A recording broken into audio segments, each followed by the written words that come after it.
Hello students, welcome to KP classes. This is me Samriddhi Nolakha and welcome to our crash course in which we are going to revise entire syllabus of geography from the perspectives of class 12th boards and CUET. जी हाँ, so अगर अभी तक आपने हमारे previous lectures नहीं देखे हैं, don't worry, check out the description box. उसमें आपको previous recordings के links मिल जाएंगे. साथ ही साथ अगर आप अभी तक KP classes community का पार्ट नहीं बने हैं, check out the description. WhatsApp और टेलीग्राम ग्रुप के लिंक भी आपको मिल जाएंगे. So let's get started. Before that, इन सभी लेक्चर्स के PDFs and study notes they are available on our app which is KP class exam prep app. और अगर आप iOS यूजर हैं तो क्लास प्लस ऐप के नाम से आपको मिलेगा. क्या करना है, आपको डाउनलोड करना है, पुट ऑन योर क्रेडेंशियल्स, अपने क्रेडेंशियल्स डालेंगे, फ्री मटेरियल में जाएंगे, इन द डॉक्यूमेंट सेक्शन आपको इन सभी लेक्चर्स के स्टडी नोट्स मिल जाएंगे. सो डे 1, डे 2, डे 3 हमने human geography, world population, human development complete किया था. Today is day 4. We are going to start with primary activities. And आप सीयूईटी की प्रिपरेशन को और अच्छे से ब्रश कर सकते हैं, बूस्ट कर सकते हैं हमारे साथ जुड़कर in our live classes which is Udaan batches, जो सारे ही स्ट्रीम्स के लिए अवेलेबल है, जिसमें हम आपके साथ मिलकर सारे ही डोमेन्स रिवाइज करेंगे एंड क्या करेंगे, जीटी और लैंग्वेज की प्रिपरेशन भी करेंगे. सो ये कोर्स आपको हमारे ऐप में मिल जाएगा. विद इन 4999 आप अपनी पूरी सीयूईटी की प्रिपरेशन को और अच्छे से बूस्ट कर सकते हैं. एंड आप सिर्फ अगर जीटी टारगेट कर रहे हैं वो भी अवेलेबल है साथी बैच के साथ इन जस्ट 2999, जिसमें आप लैंग्वेज और जनरल टेस्ट प्रिपेयर करेंगे. And these are the books that you will be getting from our side. जैसा कि आप देख सकते हैं सारे ही डोमेन्स में ये अवेलेबल है. Pol, eco, history, socio, psychology, GT, language. और अगर आपके कोई फ्रेंड्स कॉमर्स या साइंस बैकग्राउंड से हैं तो भी उनको अवेलेबल होंगी. And these books contents more than 1200 MCQs. So exam देने से पहले आप कम से कम 1200 एमसीक्यूज रिवाइज करके जाएंगे, including previous year questions. So देर किस बात की, what you guys are waiting for, अभी के अभी उड़ान बैचेस के थ्रू हमारे साथ जुड़िए और अपनी सीयूईटी की प्रिपरेशन को बूस्ट करिए and get into your dream college. So let's get started with primary activities. तो ये एक्टिविटीज होती क्या है? सबसे पहली बात, ऐसी एक्टिविटीज जो इनकम जनरेट करें. कोई भी आप एक्टिविटी कर रहे हो जिसके थ्रू आप पैसे कमा रहे हो, वो क्या होती है? Economic activity. उसी को ही हमने 4 कैटेगरीज में डिवाइड करा है: primary, secondary, tertiary and quaternary. ये चैप्टर किस पे फोकस करता है? इंटायरली ऑन प्राइमरी एक्टिविटीज की कौन कौन सी प्राइमरी एक्टिविटीज आज भी लोग प्रैक्टिस कर रहे हैं और क्यों कर रहे हैं. सो प्राइमरी एक्टिविटीज क्या है? 2 मार्क का डेफिनेशन या 3 मार्कर सिंपली क्वेश्चन भी आ सकता है कि what are economic activities and what are primary activities. Fine. So these are directly dependent on the environment and these refers to the utilization of earth resources. So earth की resources को use करके हम जो raw material extract कर रहे हैं, उन और जितनी भी एक्टिविटीज इसके अंदर आएंगे वो आपकी प्राइमरी एक्टिविटीज हैं. कौन कौन सी resource? Land, water, vegetation, minerals, building materials etcetera. और कौन कौन से टाइप्स है? हंटिंग, गैदरिंग हो गया. हंटिंग में हम what we are doing, killing animals. Gathering, collect कर रहे हैं पेड़, plant and plant products. Pastoral activities, fishing, forestry, agriculture, mining and quarrying. So ये क्या है? ये सारी ही एक्टिविटीज आपकी प्राइमरी एक्टिविटीज होती हैं. इन डिटेल पढ़ेंगे एक एक करके. हंटिंग एंड गैदरिंग की बात करें, बहुत पुराना फॉर्म है, ये सदियों से चला आ रहा है. अर्ली मैन क्या करता था? हंटिंग और गैदरिंग करके ही अपना सर्वाइवल को इंश्योर करता था. So this type of activity requires a small amount of capital investment. MCQ में पूछा जा सकता है, बहुत कम कैपिटल चाहिए, क्योंकि हंटर और गैदरर्स क्या करते थे? छोटे छोटे टूल्स बनाते थे जिसके अंदर वो हाथों से ही बनाते थे, कोई मशीन की रिक्वायरमेंट थी नहीं. साथ ही साथ टेक्नोलॉजी भी बहुत कम थी. और ये आज भी प्रैक्टिस होता है the high latitude zones which include north Canada की बात करो, नॉर्दर्न यूरेशिया की बात करो, सदर्न चिली की बात करो. ये हो गए हाई लैटिट्यूड जोन्स. और अगर हम लो लैटिट्यूड जोन्स की बात करें, Amazon basin, tropical Africa, northern French of Australia and interior parts of south east Asia, ये यहाँ भी प्रैक्टिस होता है. मॉडर्न टाइम्स में बात करें तो गैदरर्स क्या करते हैं? ये वैल्यूएबल प्लांट्स प्रोडक्ट को गैदर करते हैं. कौन कौन सी? लीव्स हो गई, बार्क्स ऑफ ट्रीज हो गई, मेडिसिनल प्लांट्स हो गया. After simple processing and they sell the products in the market. तो gatherers plant and plant products को गैदर करके एक साथ इकट्ठा करते हैं और क्या करते हैं, उनको मार्केट में बेचते हैं। अगेन इकोनॉमिक एक्टिविटी है और इससे पैसे बन रहे हैं। Then synthetic products often of better quality at lower prices have been replaced many items supplied by gatherers in the tropical forest. Second category है pastoralism. Pastoralism की बात करें, depending on geographical factors and technological development, animal rearing today मतलब animals को या insects को पालना और पोषण देना, it is practice या तो subsistence level पे होता है, commercial level. Subsistence मतलब आप सिर्फ अपने लिए ही कर रहे हैं, commercial you are selling it. First category nomadic herding, जिसको क्या बोलते हैं, पैस्टोरल नोमैडिज्म। ठीक है, ये एक प्रिमिटिव सबसिस्टेंस एक्टिविटी है in which herders they rely on animals, तो एनिमल्स पे ही डिपेंडेंट है फूड के लिए, क्लोथिंग के लिए, शेल्टर के लिए, टूल्स के लिए and transport like bullock carts. They move from one place to another along with their livestock. तो ये सारे ही एनिमल्स को, ये जहां भी जाएंगे इन सारे एनिमल्स को लेकर जाएंगे, depending on the amount and quality of the pastures in the water. So wide variety of animals is kept in different regions.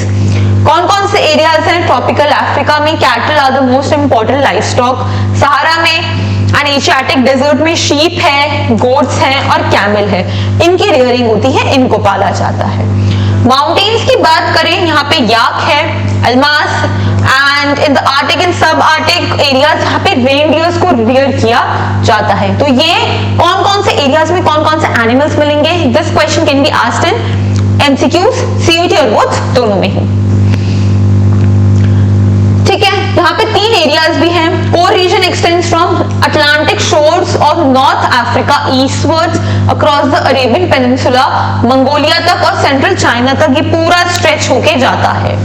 Second, tundra region of the Eurasia which is approximately near to the poles, and southern hemisphere की बात करें, south west Africa का कुछ part and Madagascar का जो island है which is situated on the right side of Africa, तो वहां पे पाया जाता है। एंड जब ये माइग्रेशन करते हैं, जब ये plain areas to pastures on mountains में जाते हैं समर्स और वापस नीचे आ जाते हैं from mountains to plain areas during winters, इस प्रोसीजर को बोलते हैं ट्रांसह्यूमन्स। ट्रांसह्यूमन्स इस प्रोसीजर का नाम है, जब वो प्लेन एरियाज से माउंटेन्स में जा रहे हैं during the summers and from mountain to the plain areas during the winters. So in the mountain regions, Himalaya की बात करें, वहां पे कौन कौन से गुजर, बाकरवास एंड गादीज, भूतियास, ये माइग्रेट करते हैं from plain areas to the mountains in the summers and to the plains from higher altitudes in the winters. Tundra region की बात करें, nomadic herders move from south to north in summers and from north to south in winters. तो ये भी again they are migrating. Number of pastoral nomads has been decreasing and the areas operated by them are also shrinking. तो वो decrease क्यों हो रहे हैं? What are the reasons? पहला क्या है? Political boundaries. खतरा है भाई, देश को खतरा हो सकता है, इनके माइग्रेशन कहीं ना कहीं एक फिशी चीज भी हो सकती है, क्या पता किसी का कोई मकसद हो। Second, new settlement plans by different countries, तो अपनी कंट्रीज बॉर्डर एरियाज के पास कुछ ना कुछ क्या कर रहे हैं, कंस्ट्रक्ट कर रहे हैं। सेकेंड, कमर्शियल, अभी तो हमने पढ़ा था सबसिस्टेंस वाला, अब यही चीज ये क्या कर रहे हैं, कमर्शियली सेल कर रहे हैं। So it is practiced on permanent ranches. These ranches cover a large areas and are divided into number of parcels which are fenced to regulate the grazing. So when the grass of one parcel is grazed, animals are moved into the another parcel. और कौन-कौन से animals हैं? Sheep है, cattle है, goat है, horses हैं। Products such as meat, wool, hides and skins, they are processed and packed scientifically and exported to different world markets. So क्या कर रहे हैं, जो animal products हैं, they are selling it for commercial purpose. Rearing of animals in ranching is organized on the scientific basis. क्योंकि animals को जब हम रियर करते हैं उनसे बहुत सारे डिजीजेस निकल सकते हैं, तो उनको साइंटिफिकली प्रोसेस करना बहुत जरूरी हो जाता है। कौन कौन से एरियाज है? New Zealand, Australia, Argentina, Uruguay, United states of America, ये बहुत ज्यादा इंपॉर्टेंट कंट्रीज बन जाती हैं जहां पे कमर्शियल लाइवस्टॉक रियरिंग प्रैक्टिस होती है। तो ये हमने देखा पैस्टोरलिज्म के बेसिस पे दो पार्ट्स में डिवाइड था। अब हम एग्रीकल्चर के बेसिस पे देखेंगे कि कितने पार्ट्स ऑफ एग्रीकल्चर हैं, कौन कौन से एग्रीकल्चर प्रैक्टिस होते हैं in which areas. So based on the methods of farming, different types of crops are grown and livestock are raised. First आ जाता है आपका subsistence agriculture. Again, farming areas are consumed and products are locally grown. दो parts में divide है, primitive subsistence farming and intensive subsistence farming. So primitive subsistence agriculture की बात करते हैं, इसको क्या बोलते हैं हम? shifting cultivation भी बोलते हैं। शिफ्टिंग कल्टीवेशन हम क्लास 10 से पढ़ते आ रहे हैं। चलिए देखें होता क्या है। ये काफी सारे ट्राइबल एरियाज करते हैं और ये कहां पे प्रिवेलेंट है? अफ्रीका और साउथ और central America and some parts of south east Asia. ठीक है, इसको क्या बोलते हैं? स्लैश एंड बर्न एग्रीकल्चर, क्योंकि वेजिटेशन को ग्रो करने के बाद उस लैंड को जलाया जाता है और माना जाता है कि जो एशेस हैं ये सॉइल की फर्टिलिटी को क्या करेंगे? ऐड करेंगे। तो it is prevalent in tropical regions और इसको काफी नामों से भी जाना जाता है, जैसे झूमिंग कल्टीवेशन बोलते हैं इंडिया, मिल्पा बोलते हैं सेंट्रल अमेरिका में and Mexico, and it is known as Ladakh in Indonesia and Malaysia. लेकिन इसकी वजह से कुछ प्रॉब्लम्स भी होती हैं एंड ये कहीं ना कहीं कम यूज होता है, क्योंकि इससे सॉइल की फर्टिलिटी ऐड होने के बजाय लूज हो जाती है, क्योंकि हम बार बार उस पैच को क्या कर रहे हैं? क्लियर कर रहे हैं।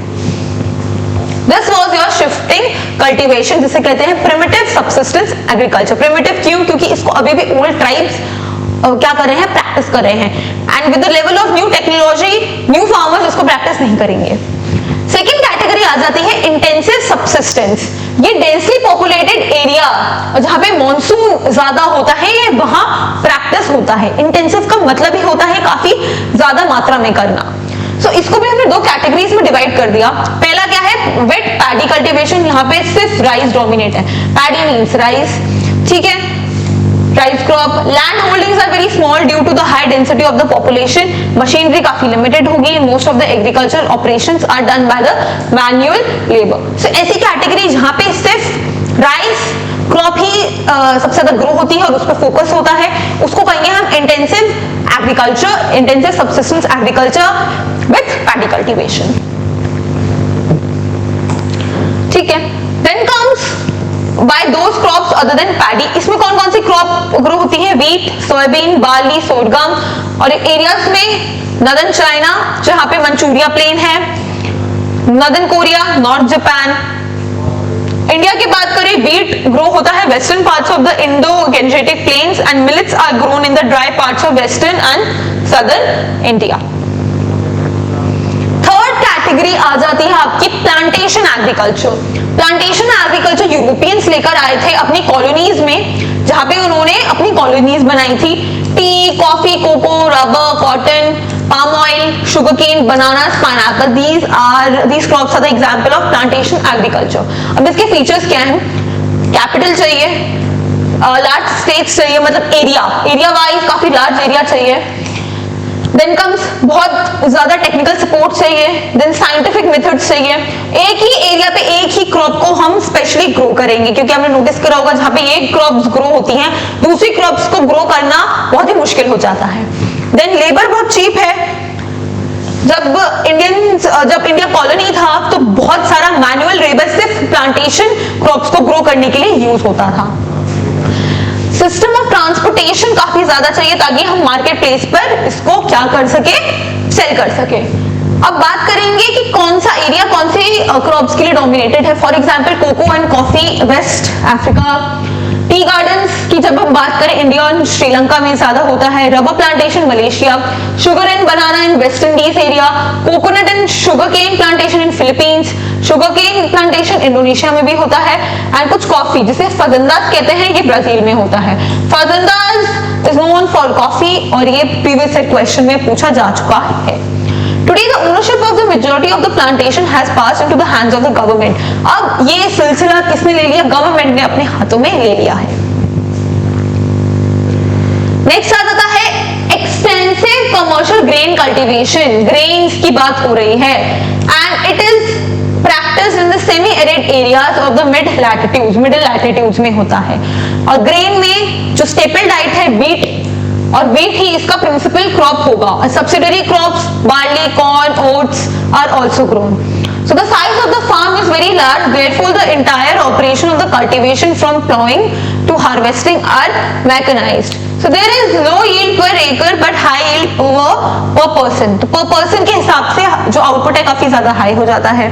Found in European steppe, Canadian and American prairies, pampas of Argentina, wells of South Africa, downs of Australia and Canterbury plains of New Zealand. ये जो टर्म्स हैं, these terms define the grasslands. So ये जो terms है like prairies, wells, downs, ये उन continents के grasslands के नाम है। Straight away या MCQ बनते हैं। For example, the grasslands of South Africa is known as wells. Australia के grasslands को downs कहते हैं। कैंटरबरी न्यूजीलैंड के ग्रासलैंड्स को कहते हैं, अर्जेंटीना में पाम्पास कहते हैं। So these are the names of the grasslands जहाँ पे भारी मात्रा में ग्रेन को ग्रो किया जाता है। और इसी रीजन की वजह से जो अमेरिका और नदर्न एरिया है, America is known as the bread basket of the world. या किसी हुई टीम में जीके में भी पूछा जा सकता है कि अमेरिका को which continent or which country is known as the bread basket of the world? It is United States of America. अब नेक्स्ट फॉर्म आ जाता है मिक्स्ड फार्मिंग का। This form of agriculture is found in the highly developed parts, मतलब developed countries में ये पाया जाता है, like Europe, northern eastern America, parts of Eurasia and temperate latitudes of southern continent. Crops associated with it कौन सी है? wheat है, barley है, oats है, maize, fodder, root crops and fodder crops are also important of mixed farming. Mixed farming का मतलब क्या होता है कि आप लाइव स्टॉक को रियर भी कर रहे हो और क्रॉप्स को कल्टीवेट भी कर रहे हो, दोनों को एक साथ चला रहे हो। That's why it is referred as mixed farming. तो यहाँ पे क्रॉप रोटेशन होता है, इंटरक्रॉपिंग होता है, यहाँ पे हाई कैपिटल एक्सपेंडिचर चाहिए फार्म मशीनरी पे एंड केमिकल फर्टिलाइजर्स भी चाहिए, ग्रीन मैन्योर्स भी चाहिए and skilled expertise of farmer भी चाहिए। Because what you are doing, आप लाइफ स्टॉक को भी रियर करो, आपको साइंटिफिक बेसिस भी चाहिए एंड आप क्रॉप्स को भी भारी मात्रा में ग्रो कर रहे हो। नेक्स्ट आ जाता है dairy farming, dairy milk and milk products. So it is the most advance and efficient types of rearing of milk animals. Milk animals कौन से होते हैं? Milk producing animals. सो ये क्या है? हाईली कैपिटल इंटेंसिव है। Animal shades, storage facilities for fodder, feeding and milking, machines adds to the cost of the dairy farming। यहाँ पे cattle breeding पे फोकस होता है, vet services पे फोकस होता है और यहाँ पे लेबर काफी ज्यादा चाहिए क्योंकि बार बार आपको कैटल का क्या करना है? केयर करना है। It is practiced mainly in urban areas, industrial centers which provide neighborhood market, fresh milk and dairy products. So there is no off season during the year. The development of the transportation, refrigeration, pasteurization have increased duration of the storage of various dairy products. And there are three main regions of the commercial dairy farming. कौन से? Northwestern Europe, second is Canada, third belt is Southeastern Australia, New Zealand and Tasmania, which is an island. So areas ध्यान रखना। Then comes Mediterranean agriculture. ये कहाँ पे practice होता है? जो मेडिटेरियन सी के आसपास वाली कंट्रीज है, ये वहां पे प्रैक्टिस होता है। ठीक है, लाइक नॉर्थ अफ्रीका, ट्यूनीशिया हो गया, southern California, central Chile, south western parts of South Africa and some parts of Australia as well. यहाँ पे ग्रेप कल्टीवेशन जिसे विटिकल्चर कहते हैं उस पर फोकस होता है और ये इसकी क्या है? स्पेशलिटी है। ठीक है, अब गुड ग्रेप्स को तो हम वाइन बनाने में यूज कर लेते हैं, लेकिन जो खराब क्वालिटी के ग्रेप्स हो जाते हैं, जो इंफीरियर क्वालिटी है, उसको सुखा के हम किशमिश, रेजिन्स बनाते हैं। एंड देन यहाँ पे ऑलिव्स और फिग्स भी काफी अच्छी मात्रा में क्या होते हैं? ग्रो होते हैं। तभी इन एरियाज में भारी मात्रा में ऑलिव्स, एल्पिनोस और फिग्स खाए जाते हैं। मार्केट गार्डनिंग इन हॉर्टिकल्चर की बात करें, market gardening in horticulture specialise in the cultivation of high value crops, expensive vegetables, fruits, flowers, जो अर्बन मार्केट्स लाइक एवोकाडो हो गया, चेरी टमेटोज, ऐसे फ्रूट्स एंड वेजिटेबल्स को ग्रो किया जाता है। So it is both labour intensive, capital भी चाहिए एंड यहाँ पे irrigation, HYV seeds, fertilizers, insecticides, green house, artificial heating, सब कुछ चाहिए होगा। और यहाँ पे डेंसली पॉपुलेटेड और इंडस्ट्रियल डिस्ट्रिक्ट्स में ही ये ग्रो होता है, क्योंकि इनका टारगेट, इनका मार्केट कौन है? अर्बन कस्टमर्स हैं। यूनाइटेड स्टेट्स के पास हो गए एंड मेडिटेरियन रीजन्स, तो ये यहाँ पे मिलेगा। फिर कुछ टर्म्स देखते हैं कौन कौन सी फार्मिंग होता है। ट्रक फार्मिंग से आपका क्या मतलब है? जहां पे farmer specialized in vegetables only, so this farming is known as truck farming. अब ट्रक फार्मिंग क्यों बोलते हैं? क्योंकि the distance of truck farm from the market is govern by the distance that a truck can cover overnight, इसलिए इसको truck farming बोला जाता है कि मार्केट तक जाने के लिए उस ट्रक कितना डिस्टेंस लेगा, इस वजह से इसको ट्रक फार्मिंग बोला जाता है। Second is factory farming. It is practice in industrial areas of western Europe and northern America. Heavy होता है, कैपिटल इन्वेस्टमेंट होता है, जिसमें लाइव स्टॉक, पोल्ट्री और कैटल रेयरिंग होती है। साथ ही साथ fade on manufactured feed stuff and यहाँ पे जो एनिमल की जो डिजीजेस लग सकते हैं उस पर भी ध्यान दिया जाता है। Then comes cooperative farming. Cooperative farming का एक एग्जाम्पल हमें बताइए, कोऑपरेटिव सोसाइटी का एक एग्जाम्पल अभी हमें कमेंट सेक्शन में बताइए। Where group of farmers pool in their resources, वो वॉलंटरी अपनी मर्जी से अपने रिसोर्सेज, अपने पैसे लगा के एक कल्टीवेशन शुरू करे हैं एक पर्टिकुलर लैंड पे। इनपुट्स भी खुद लेंगे, प्रोडक्ट्स भी खुद सेल करेंगे कंपैरेटिवली चीपर रेट्स पे, और ये सक्सेसफुल हुआ है कौन कौन से यूरोपियन कंट्रीज में? डेनमार्क में, Netherlands, Belgium, Sweden, Italy. Then comes collective farming, social ownership of the means of production and collective labour, जिसको गवर्नमेंट देखेगी। एंड ये मॉडल किसका था? कॉलकॉज मॉडल था, जो यूएसएसआर में इंट्रोड्यूस हुआ था। ठीक है, so farmers pooling their resources like land, livestock, labour and was allowed to retain a small portion of their own use. So दोनों में एक ही डिफरेंस है कि उधर पूरा लैंड यूज हो रहा है और यहाँ पे कुछ पोर्शन फार्मर्स अपने सेल्फ कंजम्पशन के लिए भी यूज करते हैं। अब लास्ट टॉपिक आ जाता है माइनिंग का। माइनिंग का क्या मतलब है कि हम अर्थ के सरफेस से क्या कर रहे हैं? मिनरल्स को एक्सट्रैक्ट कर रहे हैं ताकि हम उसको यूज करके, मैन्युफैक्चर करके एक मीनिंगफुल आउटपुट रिजल्ट कर सके। So this actual development of mining कब स्टार्ट हुआ था? इंडस्ट्रियल रिवोल्यूशन, क्योंकि इंडस्ट्रीज को सेटअप करने के लिए इंडस्ट्रीज में रॉ मटेरियल की जरूरत थी और इस वजह से माइनिंग का एक प्रोसीजर शुरू हुआ था। ठीक है, अब ये माइनिंग क्या, कौन कौन से फैक्टर्स जो माइनिंग को अफेक्ट करते हैं? Physical factors like size, grade and mode of the deposits, कि वो कौन सी डिपॉजिट्स हैं, उनका साइज क्या है। देन इकोनॉमिक फैक्टर्स, कि उस मिनरल की कितनी डिमांड है, कितनी टेक अवेलेबल है, कैपिटल कितना चाहिए और लेबर और ट्रांसपोर्ट कॉस्ट कितनी लगेगी। अब कौन कौन से मेथड्स आ जाते हैं? 3 मार्कर क्वेश्चन। पहला सरफेस माइनिंग सबसे इजीएस्ट है एंड चीपेस्ट वे है, क्योंकि उसी आप क्रॉप्स को ग्रो करोगे, सॉरी उन चीजों का माइनिंग करोगे, उन्हीं मिनरल्स का माइनिंग करोगे जो सरफेस, अर्थ के सरफेस से बहुत ज्यादा पास में है। Then comes underground mining. It is used when one lies deep below the surface. It requires lifts, drills, इसमें ड्रिलिंग आ जाएगी, वेंटिलेशन सिस्टम आ जाएगा। यहाँ पे थोड़ा रिस्की भी है, फायर हो सकती है, फ्लड्स हो सकते हैं और गैसेस का स्प्रेड भी हो सकता है।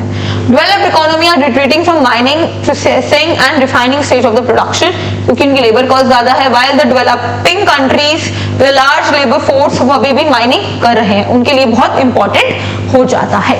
So this was all about this lecture. I hope you like this video. Stay tuned and Telegram और व्हाट्सएप ग्रुप का पार्ट बनिए ताकि कमिंग लेक्चर्स की अपडेट आपको सबसे पहले मिले। I see you in the next class. Till then take care, bye bye, thank you very much. KP Classes, dedicated to excellence.